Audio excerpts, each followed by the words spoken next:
पति ब्रह्मचारी।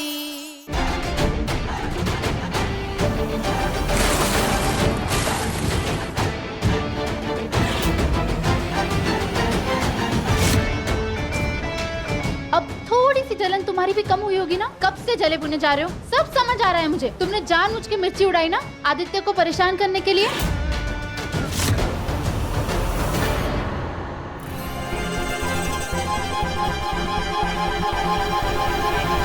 मम्मी जी,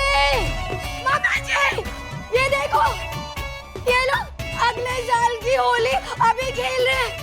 अरे भगवान, तारीखी क्या चिचिया रही है? मम्मी जी ये देखिए।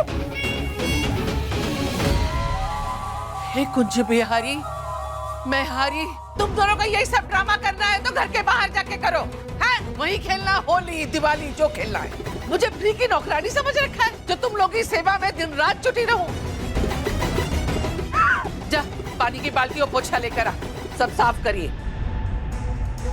मम्मी जी।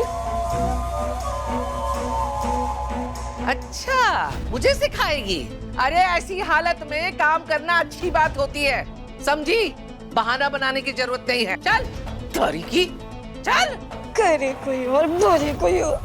कुछ घंटों के लिए तो मेरी आंखों के सामने से गायब भी हो जाना। अगर दिखाई दिया ना तो पंखे से उल्टा लटका दूंगी। जब देखो तब दोनों के दोनों काम ही काम बढ़ाए रहते हैं। क्या ही करूं इनका।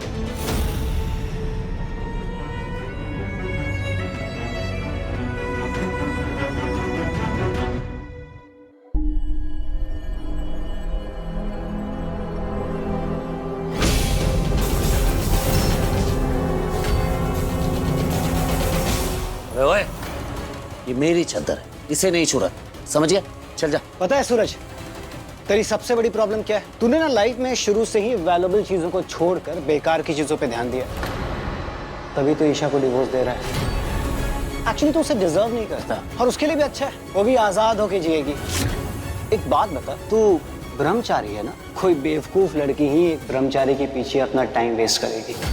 नहीं, तू ही बता ना, तेरे नाम का सिंदूर लगाएगी, दुनिया के सामने तेरी पत्नी कहलाएगी, लेकिन पत्नी का सुख उसे नहीं मिलेगा। तुझे एक बात पता है, ब्रह्मचारी की पत्नी होने से अच्छा कोई भी लड़की सोचेगी कि मर जाऊं।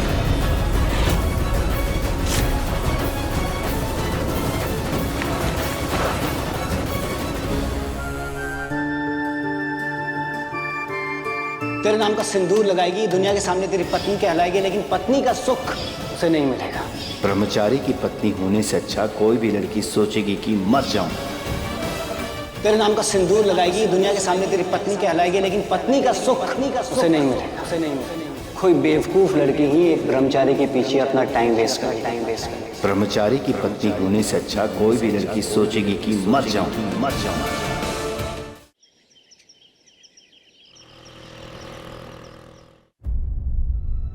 दोस्त। हाँ दोस्त, आज सुबह सुबह यहाँ? अरे तुमने तो सुना ही होगा, मदद के लिए इंसान सबसे पहले दोस्त को पुकारता है। वो एक्चुअली मेरा घर रिनोवेट हो रहा था, तो तुम्हारी हेल्प भी चाहिए और तुम्हारी सलाह भी। ऑफ कोर्स, ये दोस्त इस दोस्त की मदद हमेशा करेगी। बताओ क्या और चाहिए? ये देखो, ये मेरा घर है और ये उसका ड्राइंग रूम और ये बेडरूम। कैसा है?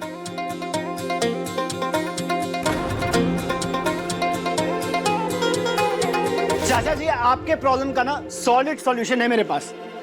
वो ना मेरा घर रिनोवेट हो रहा है और ईशा डिवोर्स के बाद अगर अपने मायके नहीं जा सकती तो यहाँ रह लेगी, मेरे यहाँ। अरे वाह, कितना सुंदर है। मतलब कमरे भी देखो कितने बड़े बड़े है ना? अच्छा आइडिया। अच्छा ना? हाँ। एकदम बकवास आइडिया। ये ईशा जी मेरे घर पे क्यों रहेंगी? वो बात ये है ना कि डिवोर्स के बाद ईशा अपनी मर्जी की मालिक है, वो अपना अच्छा बुरा खुद समझ सकती है। और वैसे तू कौन होता है ईशा के लिए डिसाइड करने वाला? क्योंकि मैं ईशा जी मैं ईशा जी को अच्छे से जानता हूँ, देखना वो साफ इनकार कर देंगे। तू तो एक मिनट, ऐसी बहसबाजी करने से कोई मतलब नहीं है। एक काम कर बेटा, तू सीधे सीधे जाके अपनी ईशा से पूछ ले, बात खत्म, टंटा खत्म है। हाँ, ये सही आइडिया है।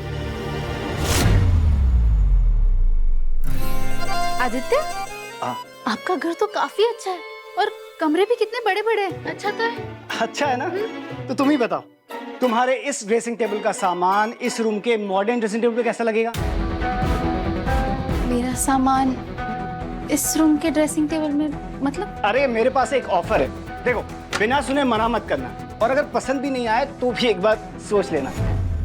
मेरे घर में एक एक्स्ट्रा रूम है, तुम डिवोर्स के बाद एज अ पीजी वहाँ रह सकती हो।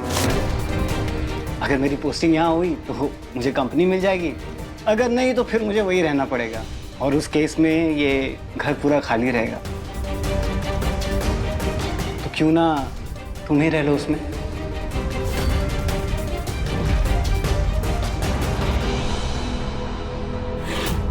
आदित्य, आप ऑलरेडी इतनी हेल्प कर रहे हैं मेरी, आप चिंता मत करिए, मैं कुछ मैनेज कर लूंगी, पर मैं ऐसे आपके घर में नहीं रह सकती।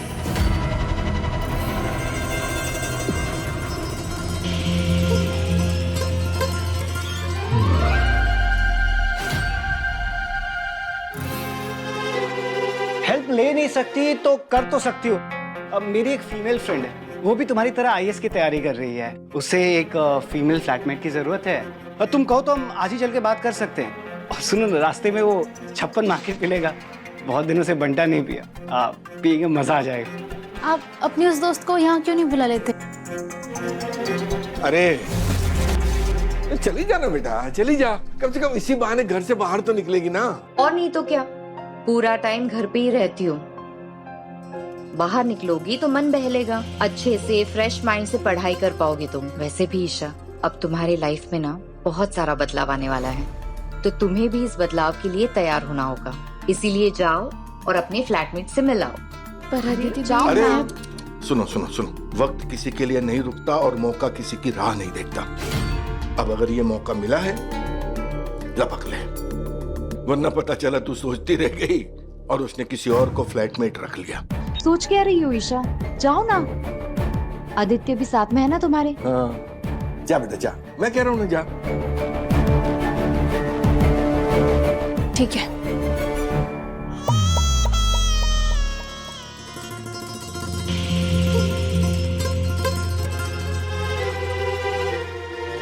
और वैसे भी बेटा इंदौर शहर जो है ना, वो खाने पीने और अलग अलग जायकों के लिए मशहूर है, उसे अच्छे से खिला के आना।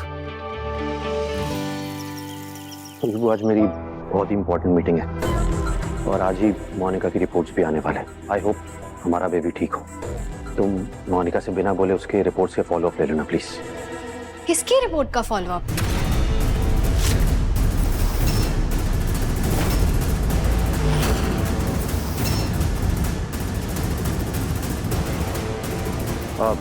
खुशबू की रिपोर्ट्स का फॉलो अप। और किसकी? ओह अच्छा, मुझे ऐसे लगा जैसे मैंने मोनिका सुना। एक्चुअली मेरी भाभी का भी नाम मोनिका है और वो भी प्रेग्नेंट है, इसीलिए शायद मुझसे सुनने में गलती हो गई। भाभी, भाभी, दादी ने ये लड्डू आपके लिए भेजे, तो खा लीजिए। हाँ खुशबू, ये लड्डू तुम खा लेना, और जो मैंने कहा है उस पर प्लीज ध्यान देना।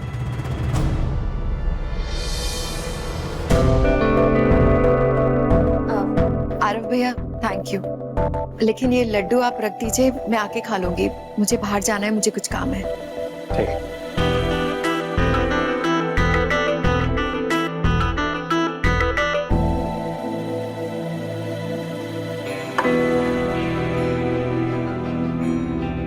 ये लड्डू तो खुशबू भाभी के लिए थे ना, फिर इसे आप क्यों खा रहे हैं? मैं भी तो भाभी की हेल्प भी कर रहा हूँ। प्रेगनेंसी में अगर वो इतना स्वीट खाएंगी, तो होने वाला बच्चा मुझसे ज्यादा स्वीट हो गया तो आप इस तरह हेल्प कर रहे हैं अपनी भाभी की। और नहीं तो क्या, इनफैक्ट तुम्हें भी हेल्प करनी चाहिए।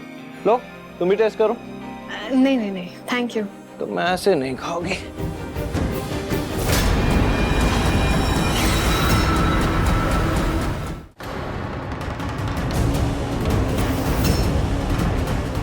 राम राम राम राम राम। पति ब्रह्मचारी शाम 7 बजे दंगल टीवी पर।